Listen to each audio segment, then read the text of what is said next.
na Congo to telema to lobela mboka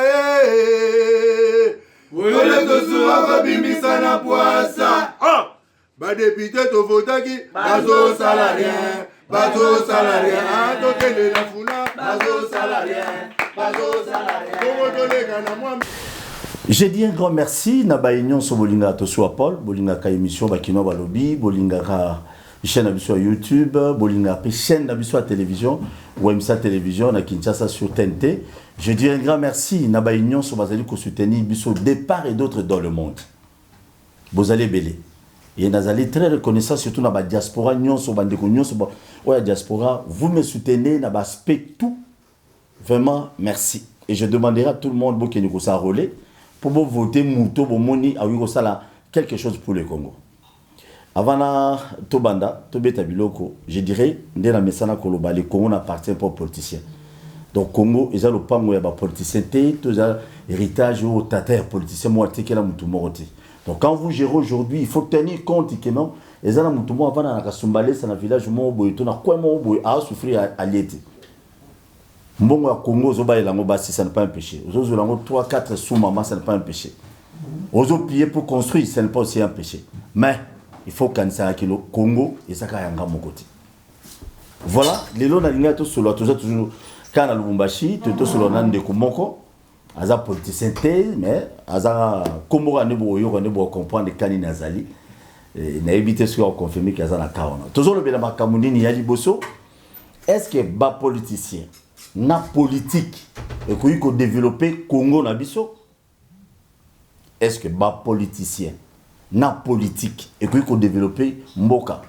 Yami Balé, est-ce que dans le contexte de Zanango, depuis 2006, l'élection est bandie, dans Mboka na biso, tina 2018, l'année qui na 2023, est-ce que l'élection est même solutionné dans Mboka? En 2023, est-ce que l'élection est faisable? Bilo Otozo Beta. Na invité na biso, comme on est Joseph Dinanga, non, il faut le bon bien, Joseph Dinanga. On comprendre déjà le contexte Nazali. Joseph Boni. Boni papa Paul Tousou. Biso Tozabia, Binope Kimeza. Te Kimezali. Lubumbashi Kimeza. En tout cas, na sens ya Kimia. Kimeza. Kimeza. Oui, oui. Par rapport à Kinshasa Kuluna ya Makasi. Hier, je vis une vidéo mon Bakuluna Wakati Mutuloboko. Wakati Mutuloboko Boina Kinshasa. Mais ici, je ne sais pas que c'est le cas. Ah oui, cause à la peut-être petit frère. Pour Bakulu, on a autant la machette. Ah ouais, bah tu es belé, bah autant la mindoki. Je crois même le lobby. Côté toujours fan de coup de balle, il est là fort. On dirait tout comme il a est. Tigabo. Oui. Dans le quartier golf, ils ont la chambre de bataille. On dirait dans polygone en Boujman. Ils ont un quartier, dans golf. Ils ont chambre de bataille. Dans le Lubumbashi. Ah ouais, dans le Lubumbashi. Donc Massa se zobet en des autres. Donc terrible. C'est dit à quoi? Mais tout ça c'est dû à c'est que Mboka est habité. Quelque part on peut dire ça. Lubumbashi est habité. Mboka Congo mobi mezaka Lubumbashi te. Congo mobi makambo est habité. C'est bien sur le plan sécuritaire, tu as collé, tu as remis. Sur le plan sécuritaire d'abord laisser aller les amis. Ah on a Lubumbashi. Ah on a Lubumbashi. Confusion za matata. Confusion ni. Confusion il y a autorité à sécurité et aussi mate. Donc autorité de l'État n'a aspect on sur le plan sécuritaire dans Lubumbashi apparemment ils étaient. Et aussi mate ça pas côté. Comment est-ce possible ba barrière ya buto. Mais militaire aka atali na kati boleki. Siko soki bandia za na binduki na kati. Aleki nango akia l'opération pe azongi mais ba che barrière. OK. Ba faille ça donc bebo na habité bato ba concevoir ki ba bouclage wana méthode nini ba sala ka pona ko contrôler to ko mega même lelo no butu 22h yo moko vivre beaucoup les gars militaires azo pesa nga chai c'est que quelque part militaire on a za militaire te yo ba chio po au contrôler au sala fouille mais fouille za la raté za la ndé chai donc ils allaient ba créer les bango cop. Donc dans le Lubumbashi, insécurité totale. Les alliés qui à Kinshasa. Petit frère Alandi Nassima. Donc Alandi, donc au Atikeli, Mounina Libel. Et ce qui est plus grave que Toyo, bazo utiliser Toyo. Toyo c'est. Munduki. Na Kinshasa bakuluna ba utiliser mingi ba machete. Mais ah wa machete ezate mais bunduki. Oh là là. Mais même lobby sous insécurité ça na poste wana. Bato bakangi ba boutique. En plein centre-ville. Des communautés bazo kende ko bunda na nini na Des communautés, ba communauté. bon, communauté c'est trop dire, mais des groupes qui se veulent être appartenir à un parti politique. Bazo qui nous a spectacle là, on a plein centre-ville, na moi. C'est comme si autorité ça. On dirait tout ça na sorte moko boya jungle mais développé. Développé. Mais oui, tout ça na jungle développé. Très bien, merci beaucoup. Ça fait mal. Mais dans cette émission, le ministre provincial de l'Intérieur, quand je suis arrivé, il y a une sécurité, mais quand tu me dis ça, vous avez préféré. Peut-être côté na hein, mais côté au biso tozala pour preuve lobby ba coup de balle les lagi na butu. Na golf. Na golf. Si mana résidence ya Mobutu ya kala. Mobutu. Na résidence ya Mobutu ya kala si makuna. Ba coup de balle. Et puis nini 23h. 23h c'était Butu bandit. Mais déjà ba Erwana et puis bouclage bandaka 22h. Mais 23h ba coup de balle. Merci beaucoup Nabaye Bazali Kolanda Bisso. Je dis un grand merci Nabat Bazali qui a réalisé l'émission à partir de Bumbashi. Ndeko Joseph Dinanga. Nous sommes de DPS. Les noms là, ça reflète le rôle de l'IDPS. Bon, ils ont un bateau similaire, combo automatiquement na IDPS. C'est-à-dire quand tu es Kassayen, tu es Moulouba, automatiquement tu dois être de l'IDPS. Mais l'IDPS, c'est vrai. L'IDPS nous a éveillés. L'UDPS a amené les débats à la place publique dans lequel nous sommes nés. Donc nous pouvons avoir que la philosophie de l'UDPS selon les entendements que l'UDPS essayait de nous amener de la gestion de la cité, de la politique et même de la vision économique que l'UDPS nous a parlé. Parce que la philosophie, parce qu'on avait un attachement sur l'aspect économique que la politique devait organiser. Donc, par ricochet ou bien indirectement, tous les Congolais, des générations avant, des générations aujourd'hui, sont UDPS indirectement. Parce que le débat... Mais vous avez UDPS directement? Non, vous avez UDPS directement parce que vous avez une carte. Mais si les la mentalité, il y a idéologie, il y a père. Il y a Papa Tshisekedi. Et tout ça, il y a UDPS. Mais le président Félix? Le président Félix, jusque-là, a imprimé philosophie na été na politique na été to zelaye parce que nous sommes tous salés là na IDPS ils avaient nous sommes aviés IEP o azo salé les aviés de il faut incarner yemo voilà ameka ko sortir du cadre par rapport aux éléments constitutifs qu'il a reçus du père. C'est que il faut à la psycho peut-être deux fois parce qu'en principe un fils il faut à la deux fois père na. Comment ça? Mais oui, parce que nous avons exemple, il y a des films, il y a des karatéka, il y a des chinois. Voilà. On a mettre à Koufi. C'est qu'il faut que élève ma casse pour remplacer, à transcender même. Maître Wana. Donc il faut que la philosophie. Ce qui vient qui dure 2 fois, il faut que la 6. 6 fois. Oui. Mais quand nous avons un divorce, nous avons un policier belé, récemment, à Kabona Kabila, à Kabona. Donc, à ça qu'on incarne déjà dit. C'est un bon azoloba. Donc, élève, il faut à 2 fois, 3 fois que père. Ce qui a Kabona, n'andenge a bien pour que Mboka Oyo, ba vautour, na ba dinosaure, ba longwa. Mais ça bien, il faut tomber télé ma bokote. Parce que ça, un groupe, ba tout le monde va confondre, ou bien va réduire la République par rapport à la personne, Yamout. Or, c'est-à-dire, les gens font la politique pour remplacer un individu. Or, cet individu est vraiment faillible. Et il est passager. Aza déjà expiré. Aza déjà expiré. Parce que déjà, quand tu commences aujourd'hui votre mandat, ça commence à expirer. Alors, on ne peut pas réfléchir par rapport à cette personne qui est là-bas. On doit réfléchir après lui. Qu'est-ce que nous devons avoir? Qu'est-ce que nous devons être? Mais ce que vous avez sale lango, likata, ou bien cop nandenge ya pour remplacer les motos. On a bien été. Merci beaucoup, Joseph Dinanga. Mutuna Oto, parmi les sujets sur le Bélawa. Nandenge Nayo, comme citoyen congolais, est-ce que politique na ba politicien catégorie to na ba on a Congo lelo Congo na biso ko ça la développer na olobango na Kikongo jamais wana Kikongo wana na Kikongo jamais c'est que jamais parce que on ne peut pas même faire si on peut faire un pas en arrière to banda na temps ba période biso to bandi ko kola ko zwa mayele élection bandi na 2006 na 2006 si je m'amuse bien ça na 19 ans na 20 ans ti lelo na moni nano changement mon côté na makanisi ya ba politiciens ils ont englobé la grandeur na vision ya république haute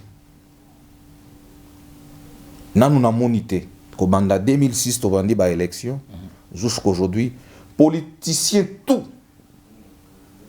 ça la politique selon moulai ya intestin or intestin go pe ya moulai makaza ya gasi il faut bandela le quoi na ko bien obi ba politicien non so bazo ça la politique selon moulai ya intestin na bango pas na dimension à la République de la République ya Congo po ebele ba ka coin ende bo bazali donc ba politicien belé ba ka Congo na coin kaka so ki auti kenge c'est que ayebi ga makambo ya kenge so betele masolo a shinkolo bo ayebi yango mais azo lingaza la politicien or il fallait avoir la vision globale et générale de la République pour maintenant et c'est fixer la vision et les ambitions. Sur le moto beta ambition pour libomona et tonda. Et ça m'a trop pour n'amboko. Et pour même dire, la République a donné tout à ses fils. Jusque-là, aucun fils a déjà renvoyé à Tassaf na Congo. Attends, musée. Musée. Mais makambo ebele tout ça na mboka oyo. Et ça la bosi bolambi fufu, boche na mesa. Mais mutu moko boya ko chango museba chango museba chango museba te museba ndeni ni Joseph o betaka bilo mutu na comprendre te museba zani museba zala wa mutu ya beti nini a shooter biloko bochaki na mesa ndeko Joseph dinango je dis un grand merci na ba union so bozo tala biso je dis aussi un grand merci na ba union so bazali ko s'abonner na chaîne na biso YouTube émission les kaka de lundi à dimanche na Wemsa télévision na 10h juste 16h juste rediffusion à 21h. Bana Bumbu, Bana Kimantie, qui na moment ba festivité. Il y a beaucoup de problèmes toujours les na Kinshasa insécurité, ba Kulu na epai, ba Ujana, ba zonyo ko la biso. Donc ba Ujana na se apone na so de moto ya Pascal Wanando na minute komi. Terrible. Ba zo kanga, ba zo beta donc au vu au sud de tout le monde. Et on a ça vice premier ministre intérieur. Des fois, impoli. Bon, malheureusement, j'ai parlé du Congo. Je ne peux pas manquer jamais du respect d'un grand frère. Mais apparemment, on dirait absence de nos alliés. Tout un vice-premier ministre de l'Intérieur, tu te déplaces de ton bureau au côté de Nasser Pascal et pas ya Isika ou Djana Mohamed. Mais une grande surprise. Ce monsieur Mohamed ou Djana a torturé Batou, a nyoko la Batou. J'ai vu dénoncer un colonel qui est Kinzola, qui est complice des fois, namba Kuluna, donc Kuluna Sali Mabe Baye Panae, Mamba Futumbo m'a libéré. Colonel Kinzola, officier à la police. Bon, Tolo bate. Oh, on a su dans le lobby na Kosi. C'est regrettable. Donc, il y a aux policiers, aux assurés Mokonzi. Il y a des Congo à Tatanote. Son côté dans la police, c'est pour sécuriser les petits peuples. Vous dites que le bossa en a tabato. Ça, le marche Kinzola. Il y a du santé, disait les mains. Très bien, je suis à Lubumbashi, Nande Gonabiso Joseph Dinanga. Toujours continuer. Mutuna ya mibale, toujours tuna. Mutuna ya mibale, toujours tuna. Eza ya koyeba. Toujours un aspect politique. Toto le bela déjà makambu ya politique. Il y a des politiciens, surtout toujours un aspect politique. Toujours un aspect sur le plan économie, politique. Il y a économie, politique et sociale, politique et bon, toujours même il y a sécuritaire aussi, et politique. Ils sont belés, parce que ils allaient, bon, chez les belés. Est-ce que politique nini il faut pas ça la suko pour émater sur davantage, parce qu'apparemment nous sommes aussi matés. Nazozo, parce que tous en Lubumbashi, Nazozo exemple là, j'ai gamine. C'était notre emblème national. Jekamine est un emblème national. Il faut tout à la banque. Ouais. Jekamine est un emblème national. Na mitan oyo mbongo eza na Jekamine et le kimbongo tango Jekamine za mobimba. Mais on sait pas comprendre. Tu n'as comprendre. On comprend ngote. Bandela. Mbongo eza siko na Jekamine. Eza ebele koleka mbongo tango Jekamine ezalaki mobimba. Mais lelo mbo Jekamine eza kufa. Mais mbongo eza ebele koleka tango Jekamine ezalaki mobimba. Expliquez son nom. Jekamine azui ba parti na ye nyonso apesi ba privé. Ba privé wana bazo futa sikoyo Jekamine. Ba redevance, ba million. Mais sikoyo ezo sala eloko te, ezo ko quand même ko permettre Jekamine azongi sa tol na ba bâtiment na ye. Kota na statistique. Tu vois le bon. Kota na statistique, minamitan Jekamine azo produire cuivre ebele ko le kakala. Mais mbongo wana eza ba partenaire na ye na batu mususu bazo koma incapable ya ko remplacer tol. Soko komi na bâtiment na Kolwezi peut-être année 2023 ko silate e ko pasana. Eza na fissile mobimba na kati bâtiment Jekamine. Bâtiment ya Jekamine. Soko koti siko na kati ya usine wana. Eza ba privé oyo ba kabeli bango oyo richesse ye moko Jekamine pouvait faire pour relancer. Quelle révélation. Mais je vous dis, je vais vous envoyer les images parce que j'en ai. Très bien. Je vais vous envoyer les images. La Jekamine est déchiquetée, mais avec beaucoup d'argent. Mais incapable de relancer même un broyeur. Incapable de mettre même fonderie à Mickey au Chinois bazoya kotia awa. Ici quoi yebsanga politique nini oyo ba tient en place pour na ko relancer lokwana. Et ça quand j'ai camé de ok na kilomoto, c'est la même chose. Ok na Sakima, c'est la même chose. Mais si quoi ba politicien wana, politique nini, soki bazo mona géant oyo azo lala na se bazo kondaye, bazo tala, bazo assister. Siko bambongo nyonso loluto ebisebiso wana d'après parce que bino bozala ana Lubumbashi. Siko bambongo nyonso bimaka wana na oyo wana lobi o bafutaka. Na Jekamine par partenaire naï. Bafutaka est-ce que par mois sur par an on ne sait pas. Est-ce que mbongo nyonso d'après yo. Répartition nazo nanu idega ateke mfunguruma. Azana gisement Jekamine. Ba eko se rendre compte que tenge fungurume wana ezana nyongo ya Jekamine ya 6 milliards. Il fallait bazongi sa gestion ya tenge fungurume wana na Jekamine. Si go 6 milliards wana Jekamine a besoin soki ya 3 milliards pour na ko relancer borgnon so mobimba dans l'ensemble. Mais tant que fungurume ka partenaire moko azana nyongo ya Jekamine na 6 milliards. C'est une déplacement toujours tout na ba politicien wana politique nini ya babiloko wana bazo tient en place pour doter la République de moyens qui peuvent le permettre de fonctionner et de donner le social à ces peuples-là. So kena ka ba Jekaminois okolela. Vous avez une image. Na kotindela yo ba image. Na likasi place biso tokoli. Nous on enviait les gens qui étaient à la Jekamine. Mais les lots, Bossana. D'abord pelouse na ba bungevier oyo ezalaka na ba kaya Jekamine. To banda ko buka ngo toke ko lamba fufu tolie nango. To bando benga ngo nini karibu na midi. Ezala kwa dongo. Et si là et kauka. Or politique ils aiment bien. Et les kiat il faut qu'on invente même mot sous pour na ko définir ma bango. Donc Jekamine est koufi na mais gestion il y a. Et puis bazo mon les lots bien il y a un groupe de gens. Mais un groupe de gens. Un groupe de gens. Parce que la vraie politique devait être dans ce sens-là de relancer ce qui donnait le moyen à la République pour être fort. Ce qui n'a kati, et ça le gola yo zana ndako. Obo iba lambele pa na yo, ba kende go lambele pa vanze po ba ila ga yo Mongolia. Et puis lo banandako ke tozana moite. C'est ce qui se passe dans la République ici. C'est ce qui se passe dans la tête de plupart des politiques. Or, qui se veut politicien, ça devait être un prestige. La politique devait être un prestige, devait être quelque chose que tu le fais par orgueil. Parce que quand on fait les choses par orgueil, comme on dit chez nous, qui vantard, politique devait avoir cette formule. Nazoya ko gérer pour na mema 3 et comme 9. Pas na kozwa 3 wana etika la 1. Kozong ça on a simaté faut matsango. Faut qu'on matsango. C'est ça la vraie politique. Nde politique oyo et au vrai sens. Comme la zozela. Nde biso peuple auto stola moki. Et tout oyo nga nazo tia déjà en garde. Koya na luengete au député. Si tu es incapable de décrire la République dans toutes ses frontières, au Betami.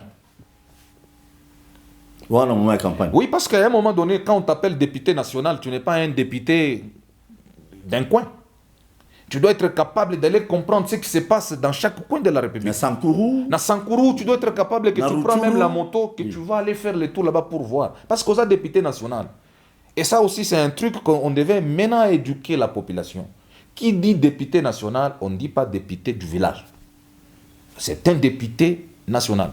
Quand il y a un problème qui touche un coin, et ces députés nationaux-là devaient être capables de les décrire et de les dénoncer. Et ça, quand ils n'ont pas nabisoté. Bon, on a député. Député à Kounande, faut baloba. Au moment où ba député ba ressortissant ya Maniema. Ndebiloko il faut toboya. Où ba député ressortissant ya Sankourou. Ndebiloko il faut toboya. Au ressortissant ya Okatanga. Ndebuzo bango na sikoyo. Qui fait que on n'ait pas la vision d'ensemble. Qu'on n'ait pas l'intégrité de la République parce qu'on nous a créé des séquences dans les cerveaux. Et nous avons besoin de ces politiques qui peuvent avoir la globalité et la vision de la chose. Il y a une social dans l'ensemble. On a tout le sur le plan économique, on peut par exemple à Jekamine. Soit une social. Quelle est la politique au la place pour que le Congo de demain, mais parce, par exemple, mieux. Par exemple, les sociales, c'est le poumon de tout. Quand quelqu'un n'a pas mangé, il ne va pas être efficace sur le travail. Là, on touche directement le point social.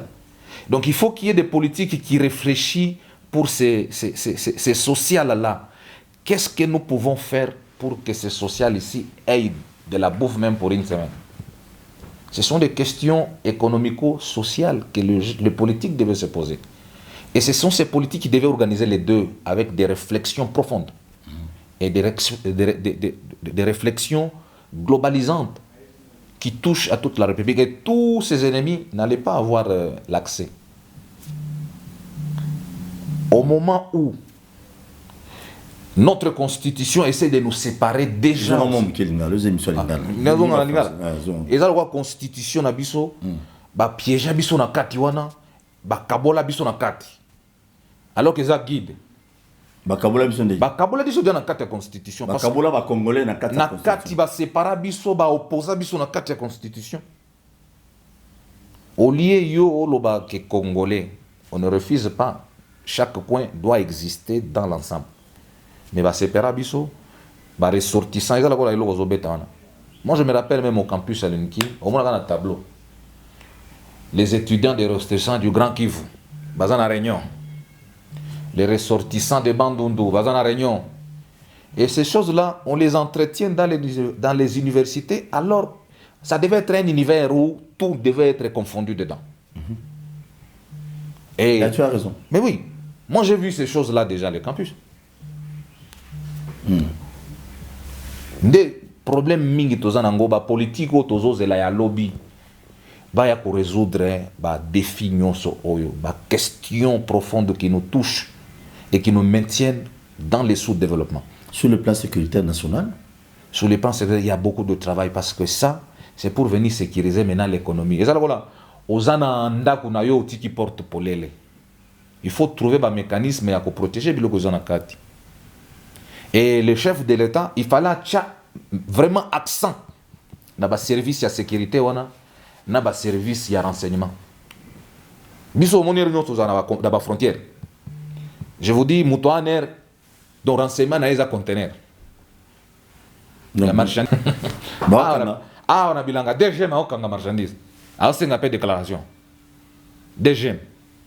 Ernini a contrôler les documents, tout ce qui est solo. Donc il y a beaucoup à faire dans la République. Le mal est tellement profond, si on n'en prend pas conscience, c'est que nous allons demeurer jusqu'à ce que Yeswa Zonga. Et puis, toke kolia fimbo na lola. Toke kolia fimbo na lola. Toke kolia fimbo na lola. Non, lia fimbo te. Okolia fimbo te nini biso nyonso tozana panye moko. Ah, mais on a ça, ma bionette. Mais tomate moko bebisa mususu. Na ça la force que vous voyez ça ngate. On ça l'effort technique parce qu'il y a déjà ils ont bebisa. L'effort qu'il faut faire c'est qu'il faut se réveiller. Il faut prendre conscience et essayer d'appartenir maintenant à la République. Tous les gens qui sont au Congo mais n'appartiennent pas à la République. Sur leur plan. Ah, je sais pas, mais maintenant, il y a beaucoup de gens qui n'appartiennent pas à la République, mais à la République. Donc, Bazana Congo, Baba Congolais. Non, je ne parle pas des Congolais. Parce qu'il y a des Congolais là, leur mentalité est extravertie. Nandé. Oh, mais ce que vous avez la COP pour fournir les voisins, pour que les Congolais soient en Ambo. Vous avez ok. Vous êtes Congolais d'origine, mais étranger par ta mentalité. Très bien, merci beaucoup. Nabaye Bazali Kolana Biso, Ndegodi Nanga. Élection depuis 2006, Tilelo. D'après yo, Nyongozali, tu es un homme d'affaires. Est-ce que vraiment d'après yo, il faut qu'il y ait une élection en élection? Élection, mais il y a une question parce que j'ai beaucoup à parler sur la question. Ah, ok. Moutuna Yoza, depuis 2006, Tilelo. Élection est pour télévisionner. Si tu as une élection présidentielle, tu as une élection à députés nationaux ou provinciaux, ils ont mis ça en Salemi et à pour télévisionner. D'après eux. Une cacophonie. Nandé. Na désordre. Beta Biloko. Et même les bisous désordre oyo, d'ailleurs, na komanda koloba mingi na ba exemple. Ok. Beta Biloko. Est-ce que Daniel Saf na ndenge azalaka wana il fallait azala wana Daniel Saf azande epa na biso tobenga bango kiamaji mopika monkoyo kiamaji mopika monkoyo ingelo bani elingi koloba boye moto aliboma alambela biso monkoyo biloko moko ezalaka bamelaka yango lokola bière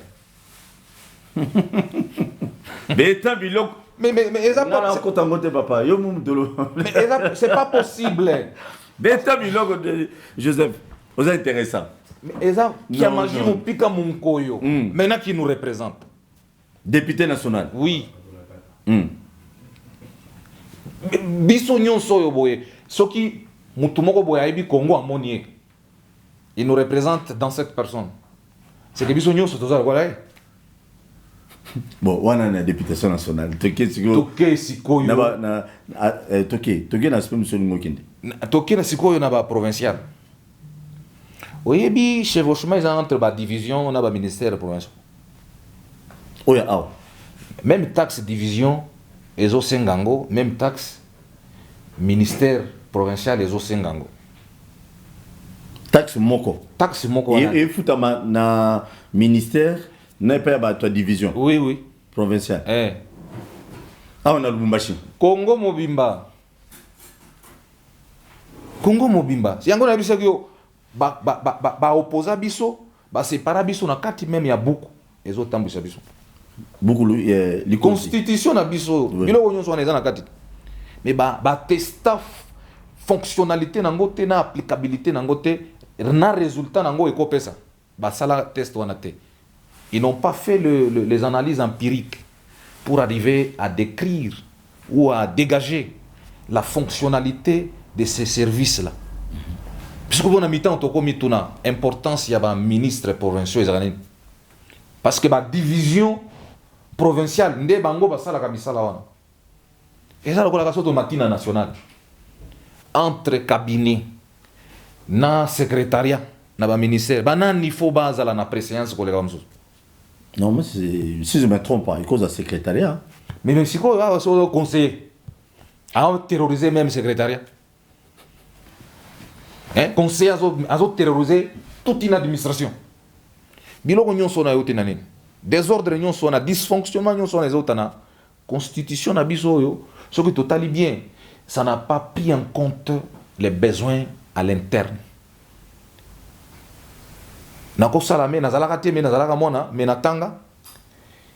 Après CNS, qu'est-ce qui s'était dit là-bas?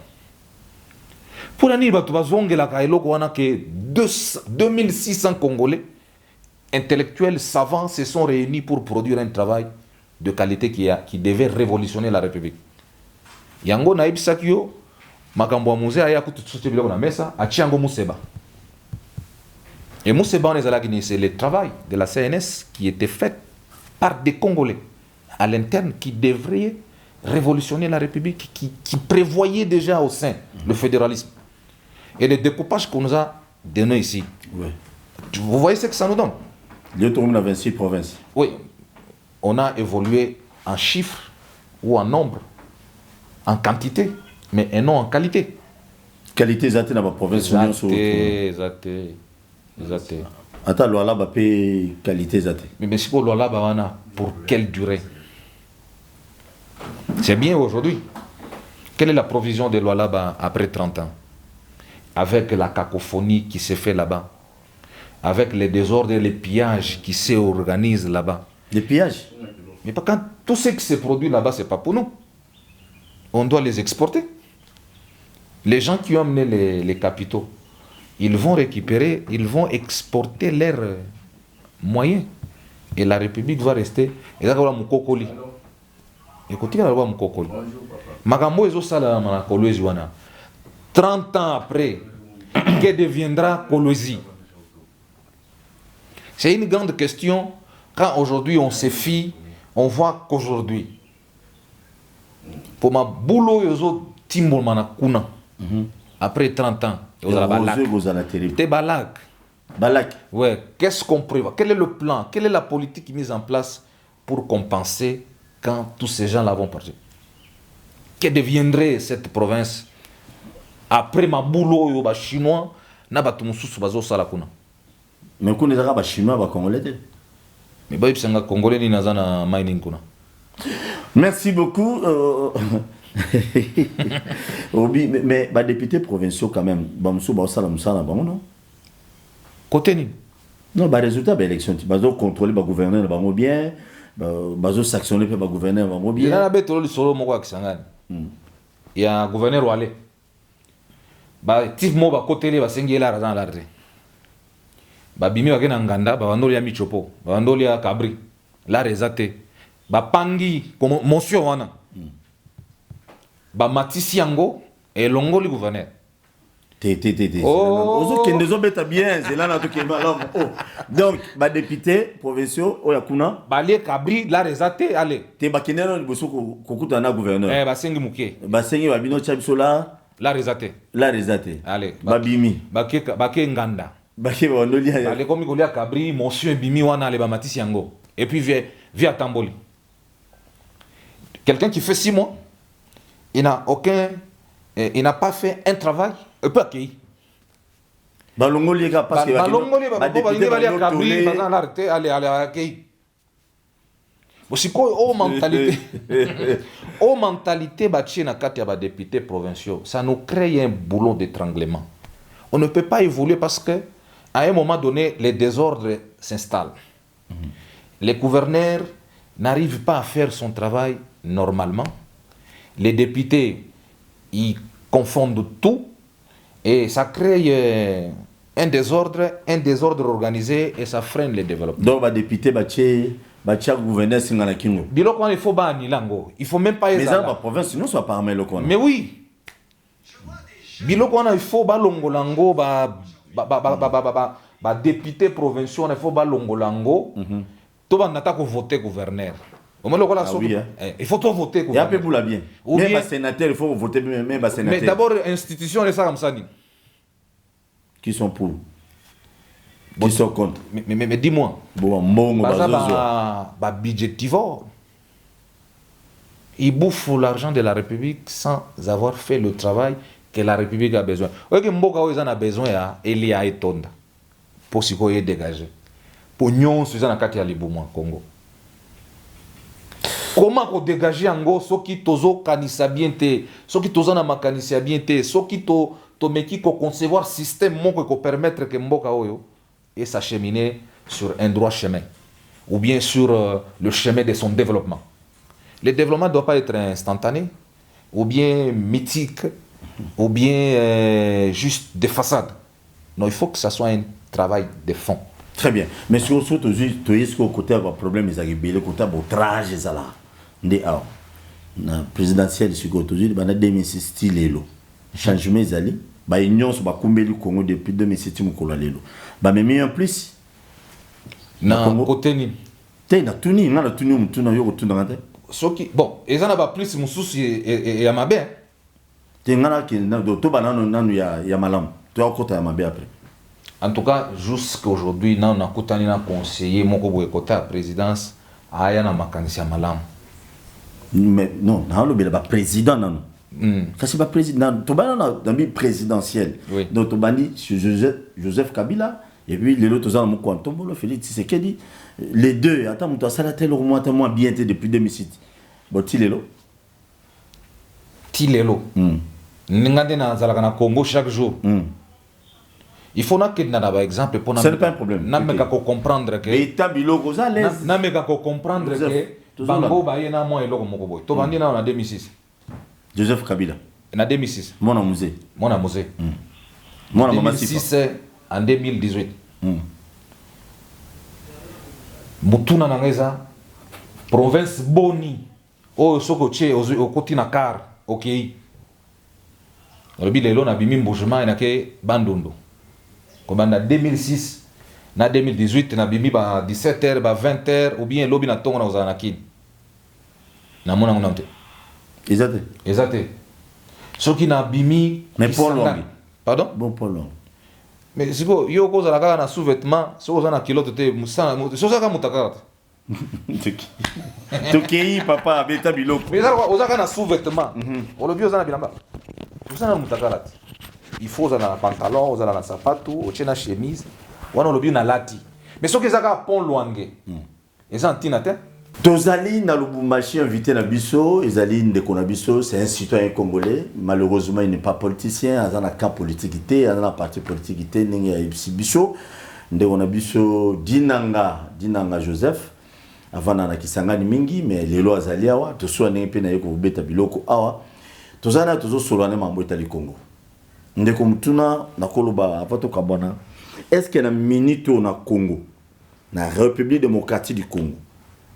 Tozali na posta sur élection par rapport à ndenge où tu expliquer makambo belé. Est-ce qu'il faut que n'y ait pas d'élection? Moi je pense que na désordre union sur les qui organisé. Désordre. Mais il y a des spécialistes en organisant un désordre pour se permettre de se taper des millions. On organise un désordre et ça les ouvre une brèche sur laquelle bakobanda ko se ravitailler ba intestin na bango. Mais dans le contexte au Congo nous sommes nango. Ngai na makanisi nanga ça m'engage que moi-même. Déjà problème. Wa congolais. Ça m'engage comme moi-même. Congo c'est congolais mon côté, c'est à nous tous. Toko kota na élection T, c'est comme si vous déshabillez Saint-Paul, vous habillez Saint-Pierre. Pour désordre, il y a 2006, élection Salemi, Makelele, Batubabundi, on devient distrait, on oublie la République. On commence à suivre les individus. Donc comme en 2011, la même chose, j'ai raté même un jour, mourir là-bas à l'aéroport en 2011. L'aéroport en Boujima, il y a un ba ndenge na lukaka général moko na gouverneur akalawana ba benga na muto moko ide pesa bazo beta na ba on dirait na choix na da film azwa sauvage muto azalaka jour wana na aéroport en Mbujima obeto le solo na zo beta wana zaina ngoy kasanji na général patience patience oui on a vu nga mais respect mon général bazo type mo za na moto na Mbujima ya ide pesa bazo benga na ba balle bazo beta bo. Mais les longs dans l'union sacrée. C'est de la farce tout ça. C'est ça je t'ai dit tout à l'heure. Tu vois les prototypes d'hommes politiques congolais. C'est son ventre, son intestin. Son liboum. Oui. Est-ce qu'il a la vision de la République? Est-ce qu'il a les soucis? Ou bien ils veulent appartenir dans un groupe fort pour se prévaloir? Ou bien ils voulaient servir la République pour que ça devienne grand? On doit faire la République très grande et non faire des individus grands. Okay. Ce sont les prototypes de gens que nous voulons. Namboka we. Biso tozo linga bato bazo linga ko rendre Congo comme makasi et comme forte. Parce que yo moko kokate ezalo kola ozana quartier ezaka ipa na onde balambaka. Mais jour mususu kola mkana tongo boye mbabulesi ke. Olamba ndeni. Olamba te parce que yo kaka ndi ozana mbabulo no zolamba. or république ezali soki mbabula eza epa na yo eza epa moto mosusu wana makanisi eza mosusu tozoluka bato bakosalaka ngai nazala makasi te me mboka na ngai ezala makasi mpo naza libanda barespecte nga mpo na nini tobangaka baaméricain eza mpo baza na makofi ya makasi koleka bato nyonso mais c'est parce que mboka na bango déjà à l'interne comme à l'extérieur eza makasi tozoluka bato ya ndenge wana bazala na souci wana mpo na mitan oyo mboka na biso toza na besoin ya bato mayele te na bato oyo balingi mbongo te toza na bato oyo sens na ye ezosala ya malamu c'est une forme très grande d'intelligence. Donc on n'a pas besoin des élections maintenant. Les Congo et les Congolais. Les Congolais n'a besoin d'élections sur côté parce que on doit d'abord essayer de nettoyer notre système pour permettre à la République de se mettre même à genoux. Pour la République n'a besoin de là. To permettre à Tchata ma bolongulu et malembe à côté lema. Et là, peut-être à chaque fois, ceux qui n'ont pas de temps, ceux qui n'ont pas de temps, conseiller. Et puis, ça n'a pas de conseiller. N'importe quel conseiller. Il y a présidence. Il y a quartier. Pourquoi? Baeko sala bazo créer prototype moko boye oyo ya batu mususu basala kate bango ekomisiko république ba conseiller. Voilà. Mais loko biso to senga na président ameka ko contrôler loko wana. Donc ba conseiller président mingi ba komi bongo. Ba conseiller nyonso nazolo ba de manière générale. Na ba conseiller ba beaucoup mes. Tout. Na ya ba té. Mais bon moi na lo bien. Ndenge nini mutu azaso ki cordonnier Abimi conseil. Et puis qui conseille ne fait rien. Nous avons besoin de gens qui peuvent produire le travail que la République a besoin. Et non des gens qui nous amènent des galons. On n'a pas besoin de galons dans la République ici. On a besoin de gens qui doivent être down.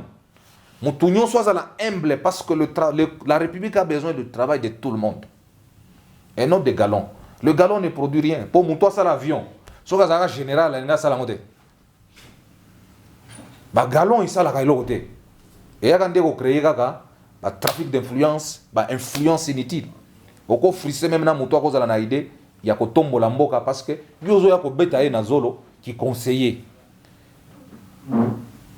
oyo ero moko soko tali bien to kende on dirait na système ba conseil ba komi kozala na pouvoir mingi koleka peut-être influence mingi koleka même ba ministre. On a pas conseillé ni zolo. Yo zo bon ba conseiller on vende. Le bras conseil ya boyo qui na ba conseil na bien parce que toye ba soki za ba conseiller ni toye ba kaka naza conseiller. To ça na besoin de l'on a discuté. Donc on a naza conseiller on est seulement mingi na o katanga na lwala ba bien seulement na Congo mobimba. Soki ka kokutani na coin boyo za conseiller. Bon OK yo conseiller o ça ni o ça tana bilanga. Et loko nini ozo salisa république. Exactement. Tous on a besoin de conseils, bazo salisa mboka. Ba conseils bazo ya kolakisa biso ba pete na bango na ba galonté. On n'a pas besoin de ça. On n'a pas besoin de ça. Très bien. Donc d'après yo conception des élections élection seulement dans côté. Élection pour ce que ça limite dans contexte tous on ngwana. Ça va produire les mêmes effets. OK. Les mêmes effets de 2006. Pour président Sika ba ministre Sika bilamba moko kaka. Congolais se retrouver té.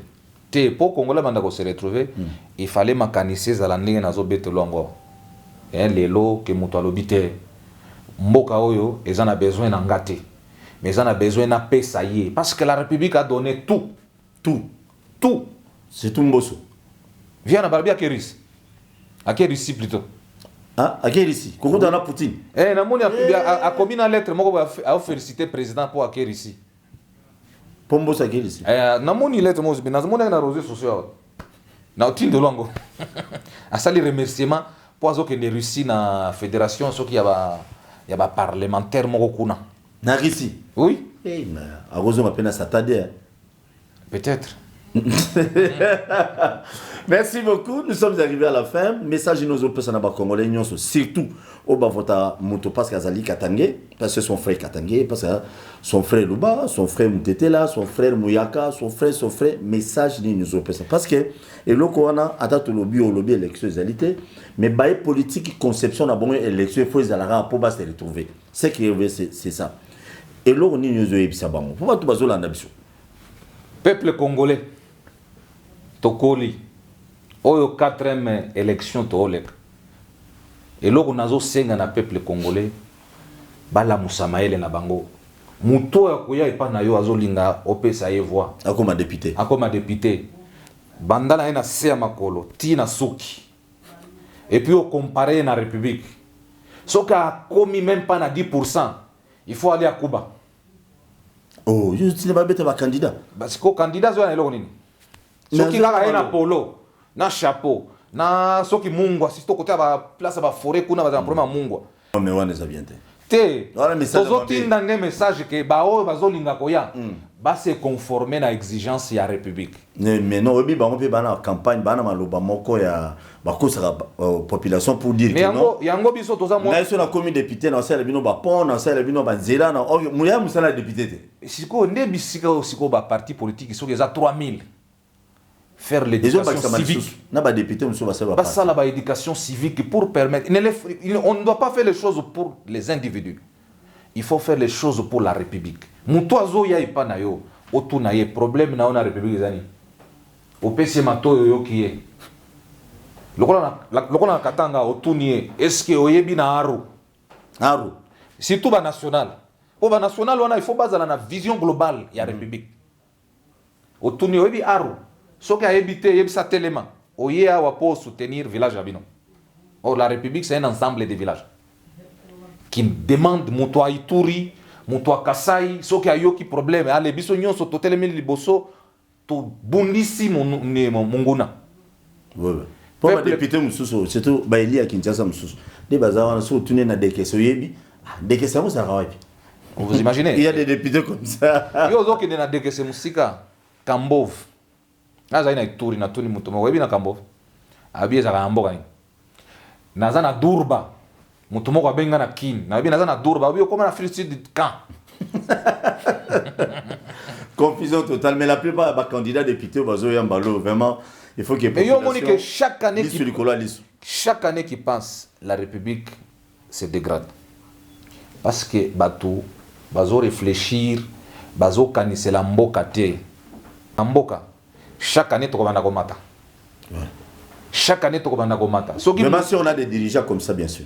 Oui. Si on a des dirigeants, il y a une signature, il y a signé document pour l'intérêt de la nation. Mais ceux qui ont dit, non, je signe ça pour que le Congo et que les bossés aient une bonne chose. Oyebi lokola président, amutu na biso msalata.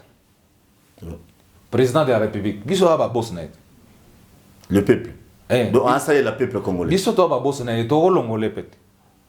Alors il faut biso ba congolais to se créer les prototypes de gens qui doivent nous représenter. Na ba chance nyonso il faut to créer sikoyo. Oyo ko représenter biso il faut za la ndenge ni. Donc soko le kina criterium wana te. Tozana ba to ebele le na bina ba masa musu bazana députation nationale kuna. Yaza atikala ko za na réponse à ma bête. Mususu azo tuna so ba somba ba motion api ye pa ke no somba. Oh. Député national. Auti Butembo. Azo siéger. Auti Butembo. Ah bah député à Butembo na oluka bino. Bino bolo so ba motion. Ça va député. Allo ba somba ba motion. Merci beaucoup. Non, on a fait ça merci. Merci beaucoup. Oui, il faut to le bela Congo bo. Les Congo ba to ba le bela on ba politiciens. D'ailleurs nanu na kiete nazolinga na senga na chef de l'état. Ezana ba coin mususu na Congo, ezana ba avantage moko qui peut même désengorger la République, mais ils ont semblé être négligés parce que mining eza kunate. Je parle de la province de la Chopo, Bazwele, Otwele Mikolo Nanga Azomekameka, Nanga na Iziro, Nanga Seni, te petit frère naza gouverneur kuna. Omoni Chopo eza na plateforme redistribue tout dans la République. Biloko so comme na chopo. Eko kende Maniema sans problème. Eko kende Équateur sans problème. Eko kende Buta sans problème. Eko kende Goma sans problème. Mais balabala wana tobeta pe yo émission moko na yo na tindila ka yo ba image. Je vois. Soki batie makadam na balabala wana et puis ekutani na boulevard naturel. Oui, boulevard naturel. Fleuve. Et ça so comme la fataki bassin à pomme de terre. Ils ont 5 000 francs. Mais na Kinshasa 1 kilo ils ont 5 000 francs. Soki balabala wana batie yango makadam ba fongola même insécurité za na Djuku na Ituri. Et aussi là l'état muto si opération na aboma mutu kama suseleki. Eza lokola na côté ya Uganda période Nkonyi, Joseph Nkonyi. Donc obima Arua, tiko koma Kampala nzela on ezalaka na makadam te, Nkonyi opéré dans la route. Tango kaka ba ko tia makadam, ye moko acha ko akeko kufela côté ya Badungu. Na bazamba wana côté ya Bagaramba kuna na ba Sud Sudan. Mi balabala wana, soki ba fongola ngolo kola Kolwezi awa. Oyebi ke biso tosalaka tobimi na kobima na tonga na mutuka na ke Kolwezi na komi ba 11h 12h na silisi musala na ngakuna Ozongino 23h na zawa bande konanga baza makambo na zolo beza solo mais pona nini kaka kwe moko or na chopo kuna ba or ezali minerai de fer ezali cuivre ezali diamant ezali diameza na province ya chopo photo ba onde ba lobana kasa diamant mais soki nzela on efungwa mingi donc makambo ebele comme na Équateur sans problème na Maniema même une partie na Kasai parce que rivière Lomami et quoi kana isangi na fleuve et utaka na Kasai ba fungola nzela wana bacha makadam so na tindolo ba image ya mikolo mutu ke ça 3 mois donc bébé lisusu ya kosagana te siko ba conseil wana ba kana ba galon oyo bazalaka bakendaka mais siko est-ce que babeta ngolo solo yango tozolo ba tozana besoin bato bazolinga Congo etelema et non bato bazoya koluka Congo esalisa bango bacha loboko na poche. Très bien. Merci beaucoup na baïnion sur botali biso nazali na esima yamba Joseph Dinanga. Non, je me suis dit Joseph Dinanga. Il faut bien prononcer. Joseph Dinanga azali moko ya ba congolais. Azali place monter mo Lubumbashi qui sangani vraiment eza pigeon voyageur. Très bien. Nous sommes tolobi eza pour l'intérêt du Congo. Aimons ce pays. Les élections d'ici là, Bakonzi, CNI, Mamounion, c'est bien bon. Population, peuple congolais, yeba na ko voter nani. Ko voter papa le qui na voté. Déjà dans une voie normale boye na voter. Tu yo voter na ndeni. Il y a un député national qui est un ami à moi, na bebanana à tout moment, il me dit nga tu ne remina makamo ebele boye comment. Il me dit non, bah on se base à électeur na ngai. Ah, mais base à électeur, azana 5 concubines na ba communes différentes à foutre la bango ndao. Abino, bah on se base na campagne. Na bien si mutu ne sala bien. Et ça le la vieux moko bazali professeur hein, entre guillemets. Azali période à Kabila. Aza garçon ya Lubunga na Kisangani. Na kotanga komre. C'est pas un problème. D'ailleurs, to comme j'ai pembe na ngoma kolobela makamoko. Vieux Emile Bongeli. 25 momi. Très bien. Donc, ton voter est-il? Il faut voter Moutou Oyebike. Lelo, il va me défendre demain. Parce que le député va aller dans le stand. Le député, c'est là que l'autre côté. D'ailleurs, l'émission, j'arrive à Kinshasa. D'abord, nous avons 15 minutes avant l'émission, c'est la sensibilisation qu'on vote. On vote les députés, pourquoi? Il faut trouver un mot. Mais nous avons bien. Makambo na zolo ba sindeo il faut ba député ba lobela ka biso. Ba lobate? Makambo ba balabala ba insécurité. Ah non nous va ba copier. Mais siko ba ya lisusu. Kande baza mutakala wana. Est-ce que yoko kende ko se présenter pas chef na mutakala? Banes ko ba mutakala. Mais ba to tindaga. Joseph et Monsieur Sili. Bon merci beaucoup. Te revois prochainement, n'oublie pas de s'abonner à la chaîne émission YouTube Bakino Balobi TV. Émission les canaux MSA télévision na TNT na bouquet BlueSat. Dimanche, non, de lundi à dimanche à 10h. Nous avons moi je vous aime bien. Joseph, merci. Merci beaucoup. Merci.